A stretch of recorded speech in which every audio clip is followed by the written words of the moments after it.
Well, among those, one of the first riding the rails today is BBC Radio London reporter Harry Lowe. Harry, thank you so much for joining us on BBC Radio Kent. Where exactly are you now?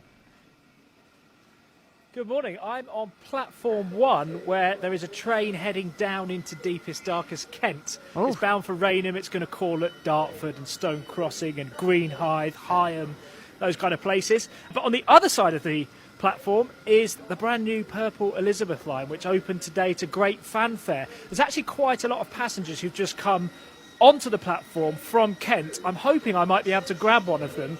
Of course, it's rush hour, so I'm not going to guarantee that. But as you can imagine, being on the first train at 6:30 this morning, as I was, somebody who grew up in Kent, in Bexley, which is, South East London is at Kent, schooled in Dartford, moved to Abbey Wood in my 20s. This is a very, very exciting day for me, and I understand how important links like this are for commuters in Kent and indeed people around the South East. Indeed, and as I mentioned, it's been a long time coming. How is the appetite today? Is it very busy? Lots of people, taking those first steps onto the new line?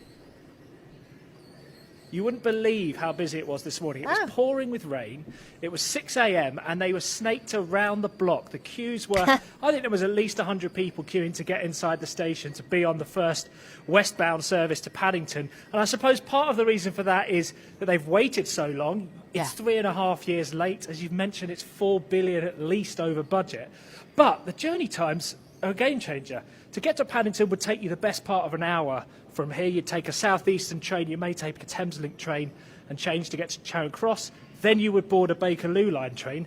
Now you can go direct, and it really does open up parts of the city that were really very inaccessible for people in this part of southeast London, and indeed commuters in Kent who are looking to slash those journey times. So you get to Paddington in 28 minutes, you can get to Woolwich in 3, just one stop, and then there's places like Farringdon and Liverpool Street, which really were quite a bit of a pig to get to, if I'm being quite honest. So yeah, the appetite was huge. People were very excited. Lots of people dressed in purple on the first service this morning.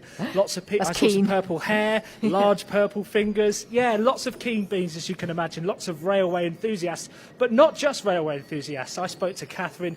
She was heading to a conference at the University of East Anglia, and she would have ordinarily, travelling from Woolwich, had a little bit of a fiddly journey, but instead she was able to go a couple of stops up the line and take the train to Liverpool Street and board her train there. So it's been a real game changer for commuters. It's a game changer for people who want to take leisure journeys and people in Kent who have quite honestly been waiting a very long time for this Crossrail 1 project to finish, and they'll be keeping their fingers crossed that Crossrail 2 might one day be delivered.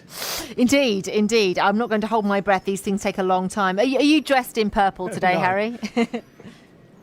I've got purple trousers on, yes. But unfortunately I had to wear my rain jacket, which is grey because of the heavy rain, which is still pouring down at this station. It's been tantalising for passengers taking Southeastern and Thameslink trains because you can actually see the Elizabeth line from platforms 1 and 2.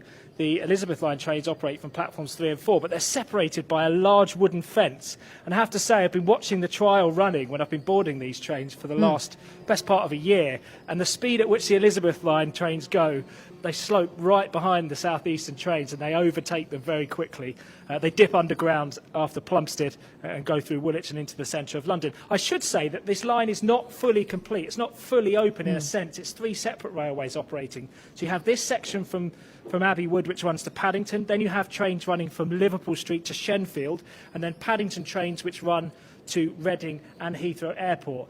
TfL, Transport for London, says that they hope these services will be fully joined up by around about this time next year. But, as we've heard many times in the last couple of years, budgets and deadlines have come and gone. I will say, though, they did run the first train on time. And it's about the first time they've managed to legitimately claim that they've delivered on time. Brilliant. I was going to ask you that, Harry, actually. Final one, if I may. You've mentioned the jubilation, if you'll pardon the sort of royal pun there. But have you had people calling into BBC Radio London actually kind of annoyed that it has been, of course, late and over budget? Oh, big time. I actually went and spoke to half a dozen businesses here yesterday. There's a taxi firm that set up 2 years ahead of the expected opening date of December 2018.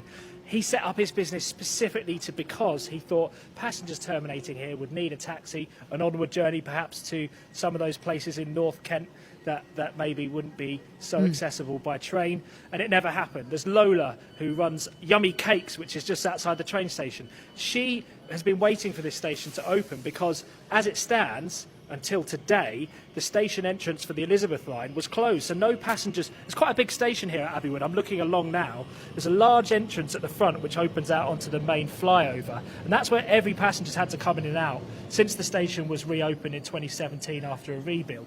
But if you want to come to the Elizabeth line side, that's just not been possible because the trains haven't been running. So people who have those shops that operate on the left as you come out of the station are elated. There's another man who runs Fix It Pal. He couldn't hide his excitement. He said he got his shop specifically, he actually got it just before the lockdown, so it's been a rough couple of years for him. But he got it because the key thing for him was footfall, he said. And the other person I spoke to was Paul Winters, who runs an estate agent. He's the branch manager of Your Move. And as you can imagine, more trains, better transport links, flats going up.